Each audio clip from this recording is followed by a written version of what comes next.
Bonjour Banamboka, balandi émission na biso ya autopsie na chaîne na biso ya New Libre Débat TV.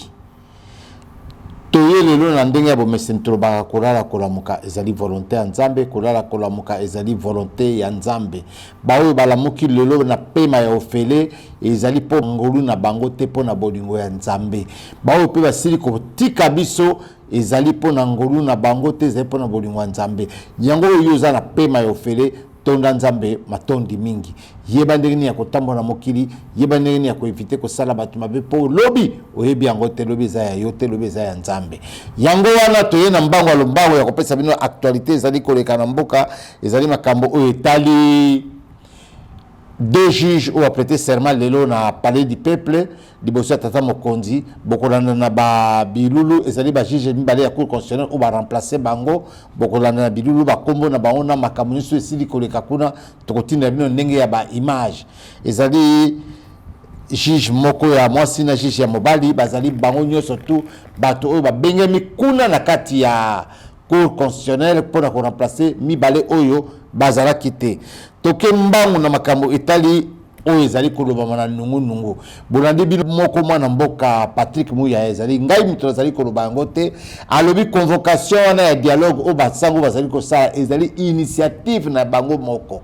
initiative na bango moko elingi koloba ke bango tata mokonzi tindi bango te pe tata mokonzi sengi dialogue na bango te soki bazana initiative ya malamu ya komema pe na mboka ekozala bien na ndenge na bango po tata mokonzi ya sengi te bazala basala dialogue po komi koloba make atindi basango basala yango bino mo mona na lokaso to chaka ya mission uti koleka basengaka audience c'est normal baza banganga ya Nzambe basenga audience po amona tata mokonzi pe yambi bango na bokutu po bazali basalela Nzambe baza na besoin ya kimekota na mboka mais bazali ko soupçonner na kati na bango misusu bazali bilongi mibale misusu bazali na kati ya complicité makambo ezali koleka na mboka yango wana ndenge toyoki ekozala mwa réserve oyo régime azali kozwa po azali sur na confiance ya bato mosusu te po bato bele bakomi kolaka régime oyo koya régime oyo ekende pour nani ba se retrouver te pour nani bazana eloko moko te oyo bango bakoki kobénéficier yango bato nyonso tu bakomi kozala na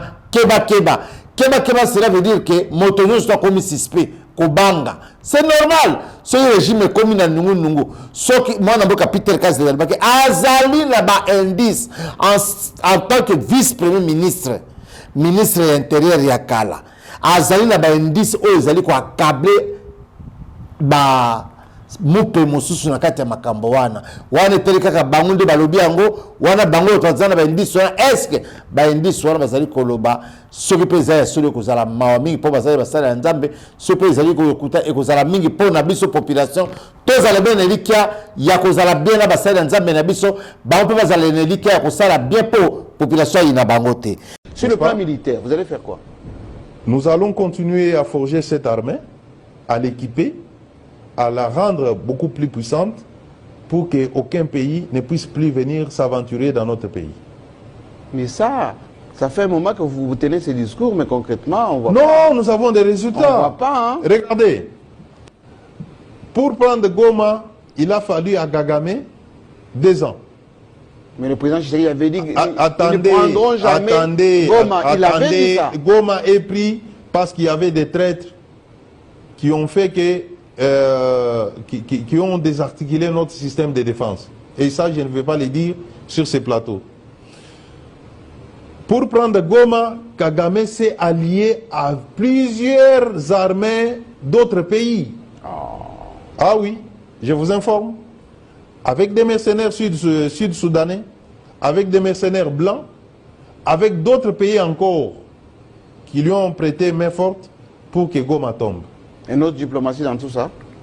Mais notre diplomatie fait son travail. Je vous ai démontré qu'aujourd'hui, le nom de Kagame est cité, le nom du Rwanda est cité comme l'occupant de notre territoire. C'est quoi le principal message que vous avez aujourd'hui adressé aux Congolais qui désespèrent et beaucoup ont peur? Les Congolais n'ont pas à désespérer. Nous sommes en train... C'est la douleur d'enfantement. Cette situation a trop duré. C'est plus de 30 ans que Kagame est en train de malmener notre pays.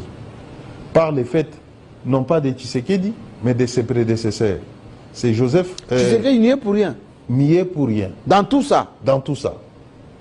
C'est Mzé Kabila qui nous a amené les... Est-ce que vous pouvez dire ce discours à l'ensemble de la population que la situation qui est aujourd'hui à Goma, dans les massifs... Est-ce que vous pouvez me dire la responsabilité de Tshisekedi dans cette affaire? Il est chef de l'État. Oui, il a fait quoi? Pour que Kagame vienne. On a dit, il s'est allié avec Kagame, il a fait venir M23 à Kinshasa. Il y a beaucoup de choses. Oui, mais je vous ai expliqué. Oui. Laissez-moi. Vous m'avez posé une bonne question. Je m'adresse au peuple congolais. Je vous en prie. Les Congolais doivent savoir que ce que nous vivons aujourd'hui, c'est la douleur d'enfantement. Dans peu, un nouveau Congo va naître. Avec Tshisekedi. Sous le leadership de Félix Tshisekedi. Un Congo dépouillé de la domination rwandaise. Ce Congo-là est là. Tout ce que nous voyons là, ce sont des soubresauts préliminaires à la naissance d'un Congo nouveau. Vous êtes optimiste, hein? Je suis très optimiste et je suis très convaincu. Resserrons nos coudes. Serrons-nous les mains. Soyons positifs. Il s'agit de notre devenir, de notre existence en tant que nation. Ce qui se passe aujourd'hui, c'est la guerre pour nous ravir ce que Dieu nous a doté, nos richesses. Il y a des puissances étrangères derrière Kagame. Il suffit de nous unir en interne pour que nous puissions relever ces défis qui n'est pas irrélévable. Yami wazokela makambo oyo etali VPM Guy Mwadjanvita asali acte ya bien.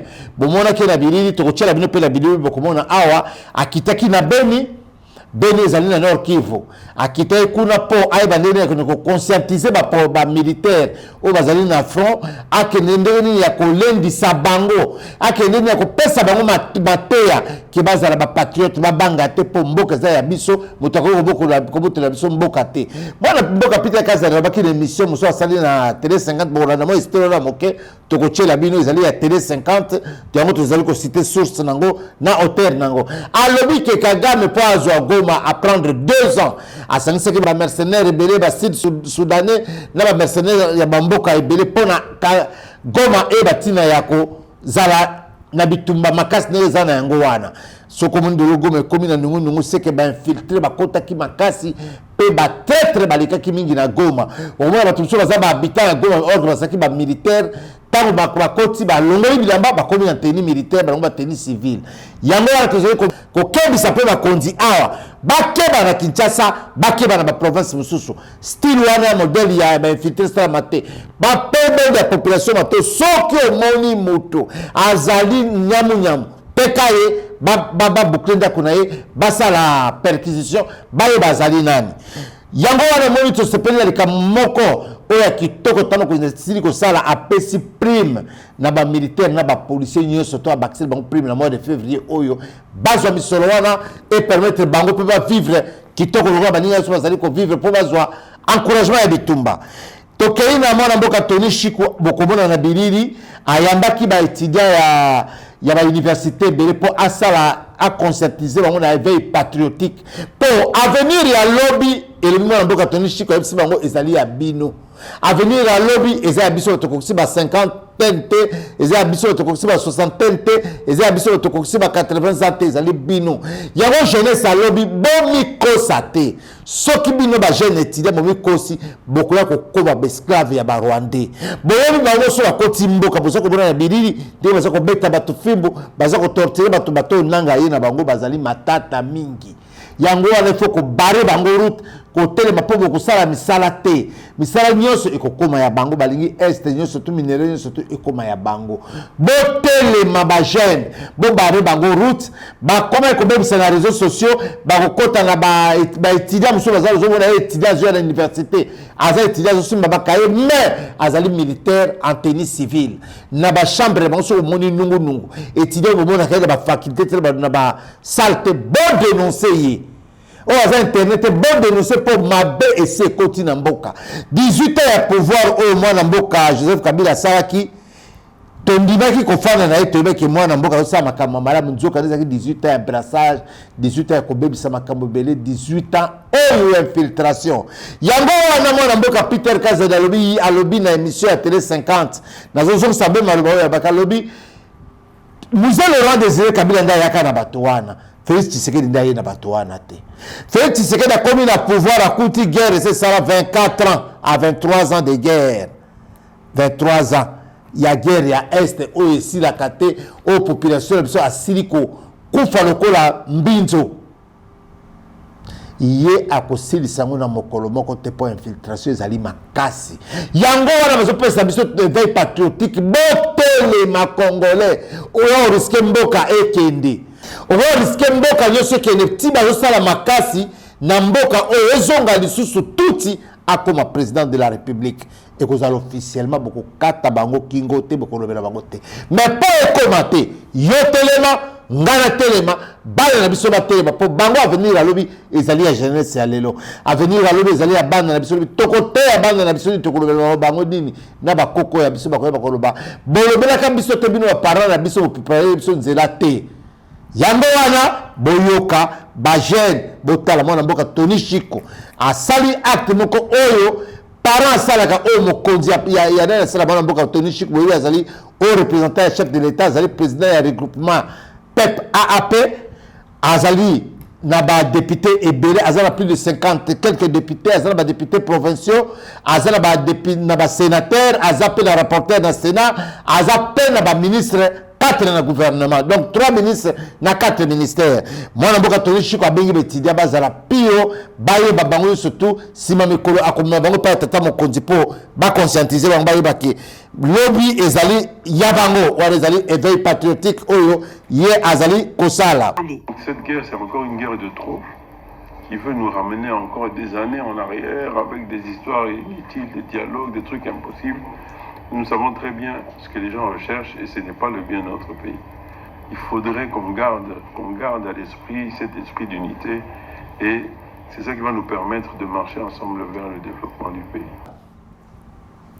Yango wana bokolanda ndenge mwana mboka Peter Kazadi alobi na émission l'équipe tellement kitoko mingi émission l'équipe tellement bien bokotala ba extrait wana nyonso tokocheda bino bokotala ba extrait oyo makambo nyonso ezali koleka pasi ezali mingi bakozola bino ba image lelo na butu émission oyo bokolanda yango na butu tilobi botala comportement ya batu na bandal na banganda ya libanda botala na ngiringiri botala na Kasavubu botala na Victoire botala partout on dirait mboka ezala bitumba te c'est de l'inconscience mwana mboka bomba telema gouverneur kanga banganda ezalaka au plus tard 17h 18h bakangi 19h mutala ngwana ndako baninga la Goma na ba morgue baninga na Goma na kokata makila baninga na Goma baza ko papa baona est biso awa feti te feti wana esila feti wana elongwa mabe wana ekoti mingi na mboka elongwa infiltration tozoloba ezana bato fala batu baza kokufa bato fala babar baza kolangwa mabe ekoti yango basekaka biso na ba Rwandais yango basekaka biso na bato ya este balobi ba kinois bazali tina te kinois azali ka orgueil kolata kitoko pe milangwa ce n'est pas bon.